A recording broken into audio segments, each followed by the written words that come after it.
Okay, so let's look at some of the similarities between Khawarij and Salafis.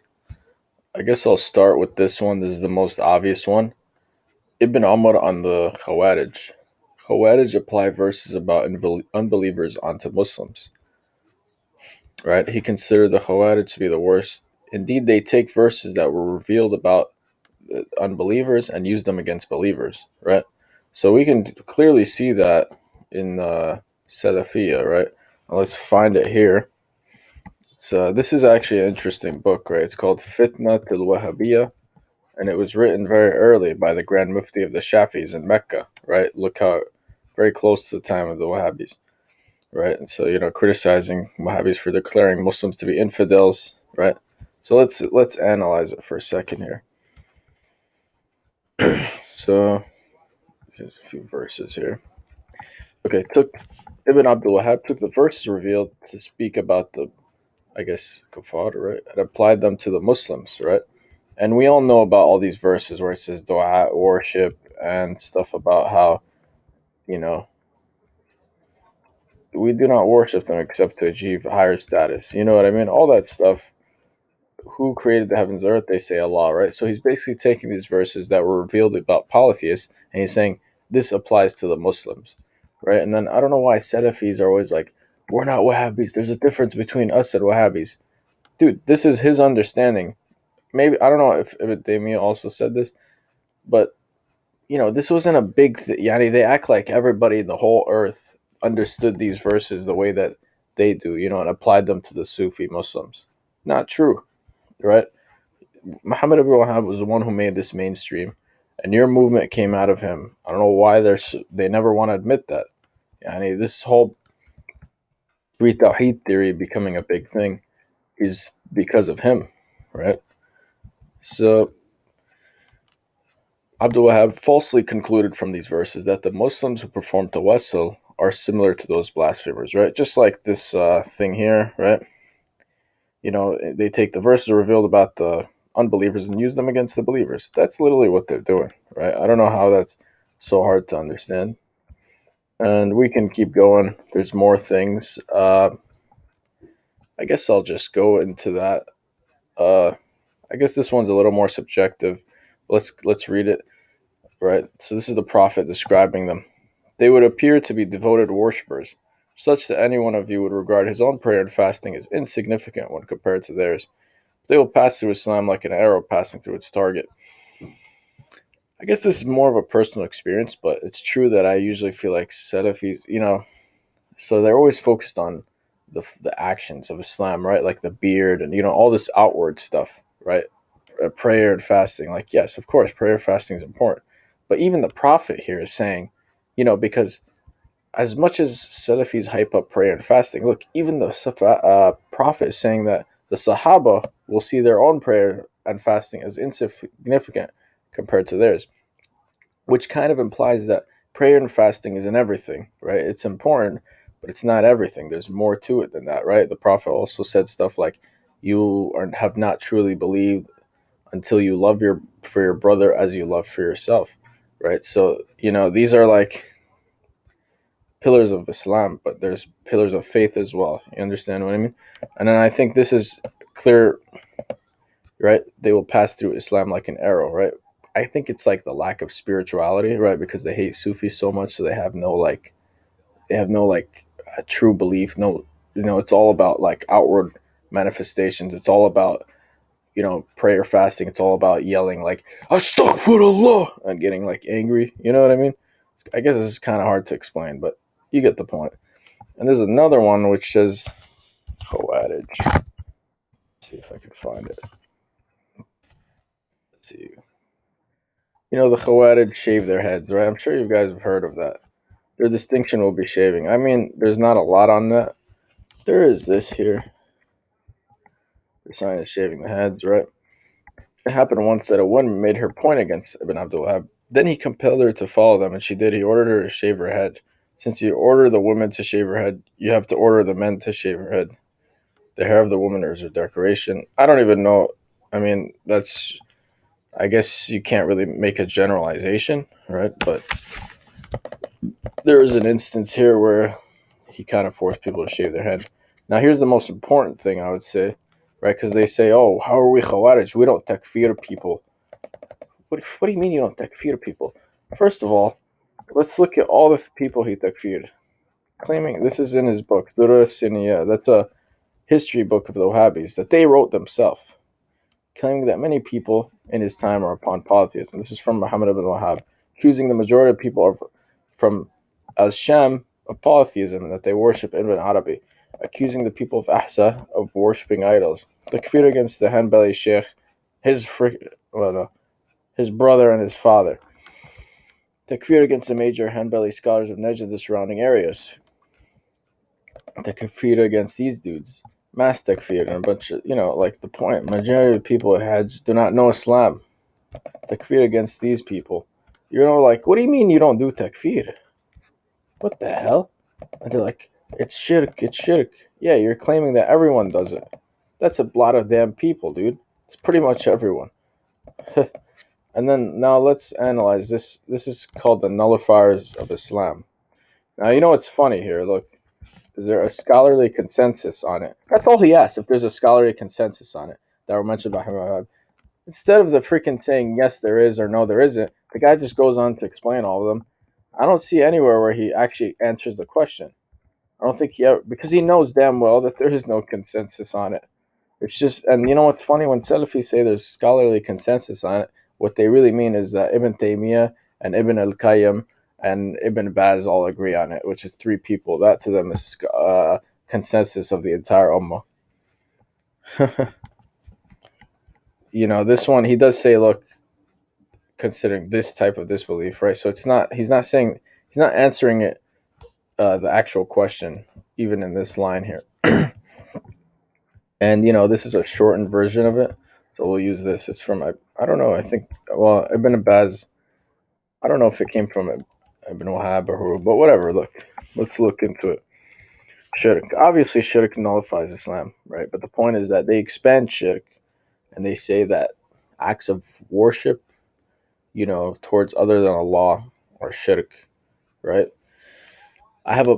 For example, I have the book, the Suleiman book, the one I showed you guys, where Ahmed ibn Hanbal was like, I don't like when people sacrifice for a church or for a flower or something like that, right? So sacrifice is an act of worship, and they're doing it for the church or whatever, right? For other things than Allah. And he never said it's shirk and you're a polytheist. He just said, I don't like when you do it. He didn't even say it was haram. So that's funny that Ahmed ibn Hanbal said that. And I can make a video of that page if you guys want. Hold on, let me put my charger in. I need the charger. I can't find it.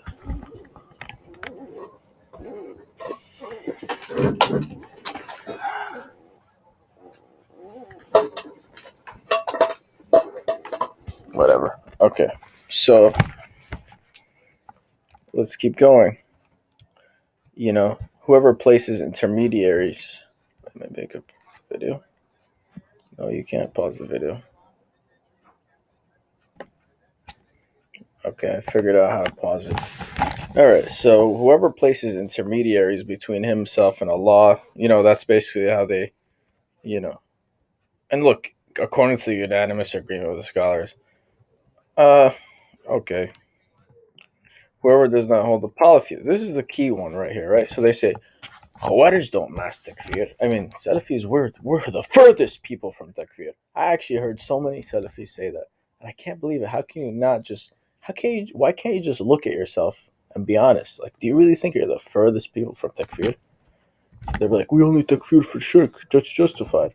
Look, whoever does not hold the polytheists to be disbelievers, or has doubts about their disbelief, is a kafir. This is the trickiest one, right?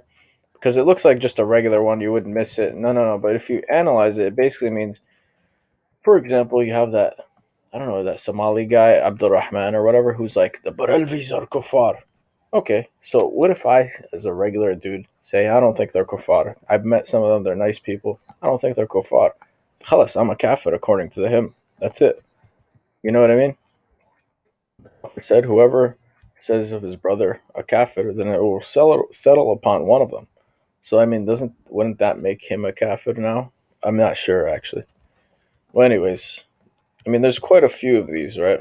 It's more complete. Anyone who believes some guidance other than that of the Prophet is more complete than his guidance is better. Like, yeah, but at the same time, there's some people who just, I mean, maybe they're laymen and they make this error sometimes. It doesn't make you a kafir. Like somebody would be like, oh, the Prophet said to eat the fly, or dip the fly in your soup or whatever it is. If someone says, I'm not going to do that, I don't consider him a kafir. Whoever hates something that the messenger came with, even though he may act on it. I mean, look, I don't like. I mean, there's certain things I don't. I'm gonna be completely honest. I don't like Ramadan. I don't like fasting. It doesn't mean I'm a kafir. I still do it, right? Like this is not even a good justification for it. That is because they disliked what Allah sent down. What? That's. I mean, I guarantee you, you're misunderstanding it.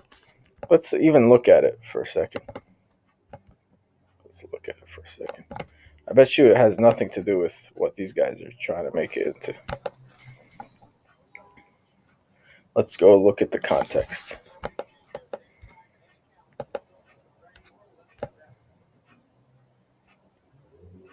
O believers, if you stand up for Allah, He will make your steps firm. As for see, it's about the disbelievers, the people who are already kuffar. You know what I mean? They're taking the verses of, disbelievers and applying it to the believers. That is because they detest what Allah revealed. It has nothing. I mean, it just says that they rejected the verses. They rejected the revelation. It has nothing to do with whatever the hell this guy is claiming, or something that the messenger came with. No, it's not talking about that. I mean, I don't know how you could be so stupid. Maybe that's what that verse means when it said, I mean, when that this thing which says that the Quran does not pass their throats, right? It's one of them, one of their qualities, right? Let's find it. You know, the whatever. You get the point. You guys know that one where the Quran doesn't pass their throats. They were reciting the Quran without it passing beyond their throats. That basically means it doesn't reach their heart and they don't really have wisdom. You know what I mean? They just see it as like text and that's it. And they're like, we have to dogmatically adhere to it. There's no wisdom, there's no beauty of it. It's just something that you have to follow because, or else. You know what I mean? You understand what I mean?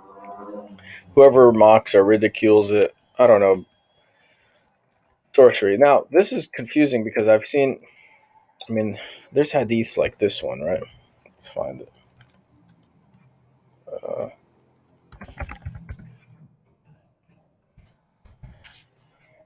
find it real quick.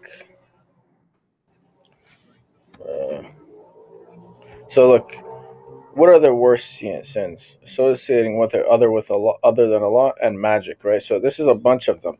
Shows you a bunch of different things, and then they're all separated. I don't really. I mean, look. Once I asked them, "Can you prove to me that sorcery is shirk?" and they're like, "Are you saying that sorcery is halal?" Ah! They all got angry at me. I'm like, brother, I'm just asking to prove that it's polytheism. You know what I mean? It doesn't mean that I'm saying it's halal, you idiot. You know what I mean? So is it is it actually shirk? I don't know because right here it seems to be separating them. There's other hadiths that this is da'if. You know what I mean? I think they use this one. I think it's in Muhammad ibn Abdul Wahhab's book.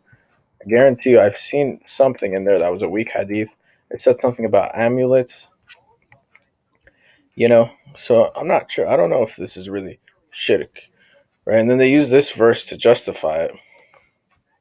It says, "We're only a tribe of people. Do not commit disbelief." But it doesn't exactly say that the doing the sorcery is the disbelief. And they'll be like, "Are you trying to say it's halal?" That's not what I'm saying. I'm saying is it it doesn't make you a kafir, right? Supporting and assisting the polytheists against the Muslims. Well, Saudi Arabia does that all the time, so I guess they're all kafar according to this. Whoever believes that it is permitted for some people to be free of implementing the Sharia, right? I mean, a lot of people these days seems to think that. I don't know if I'm going to takfir all of them, right? Turning away from Allah's religion, not learning or implementing it, whatever. You get the point, right? So you can see something. very comparable between Khawarij and the Salafi Wahhabi movement.